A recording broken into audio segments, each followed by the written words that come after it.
नमस्कार, मैं हूं आपके साथ अनुष्का राय और आप देख रहे हैं खबर 24 एक्सप्रेस। यूपी समेत कई राज्यों में चुनाव पास आते ही मोदी मंत्रिमंडल में बड़ा बदलाव होने जा रहा है।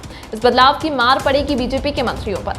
रूठे हुए दूसरे दलों के नेताओं को मनाने के लिए मोदी मंत्रिमंडल का विस्तार होने जा रहा है, लेकिन इस विस्तार में बीजेपी के मंत्री अपनी कुर्सी से हाथ धोने जा रहे हैं। केंद्रीय कैबिनेट में बदलाव का काउंटडाउन शुरू हो गया है। मोदी कैबिनेट में अब अगले 1 या 2 दिनों में बदलाव हो सकता है। कई नेताओं को नई दिल्ली बुलाया जा रहा है, जबकि केंद्रीय मंत्री थावरचंद गहलोत को अब राज्यपाल बना दिया गया है। ऐसे में संकेत साफ है कि इस बार कई मंत्रियों को बदला जा सकता है और बाहर का रास्ता भी दिखाया जा सकता है।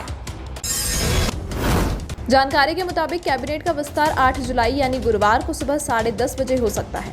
मोदी सरकार के दूसरे कार्यकाल को 2 साल पूरे हो गए हैं। ऐसे में होने जा रहा ये बदलाव सबसे बड़ा माना जा रहा है। एक अहम कारण ये भी है कि कोरोना की दूसरी लहर ने जिस तरह भारत में तबाही मचाई, उस दौरान केंद्र सरकार की छवि पर गहरी चोट पहुंची है।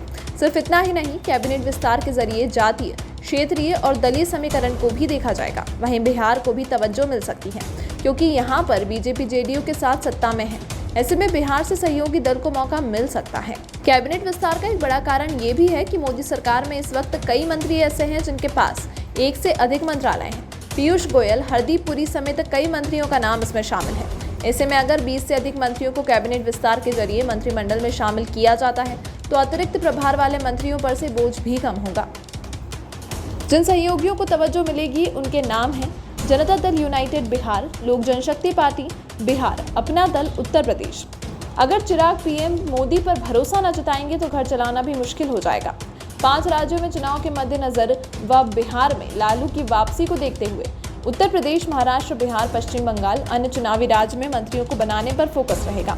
बिहार में लालू के जाते ही हलचल शुरू हो गई है, इसलिए नीतीश कुमार की जो भी अनर्गल मांगे हैं, पीएम उन्हें पूरा करने की कोशिश में लगे हैं। जिनके मंत्री बनने की लिस्ट में सबसे ऊपर नाम है, वह है कांग्रेस से भाजपा की नाव में सवार हुए ज्योतिरादित्य सिंधिया, सर्बानंद सोनोवाल, नारायण राणे, शांतनु ठाकुर और अपने भतीजे की पार्टी पर कब्जा करके एनडीए का हिस्सा बने पशुपति पारस। बता दें कि केंद्रीय कैबिनेट में बदलाव की पटकथा लंबे वक्त से लिखी जा रही है। प्रधानमंत्री नरेंद्र मोदी ने हाल ही के दिनों में वरिष्ठ मंत्रियों के साथ कई बार लंबा मंथन किया है। इसके अलावा पार्टी स्तर पर भी लगातार बैठकें की जा रही हैं। ऐसे में कई दिनों से कैबिनेट विस्तार के संकेत सामने मिल रहे थे, जो अब काफी जल्द हो सकता है।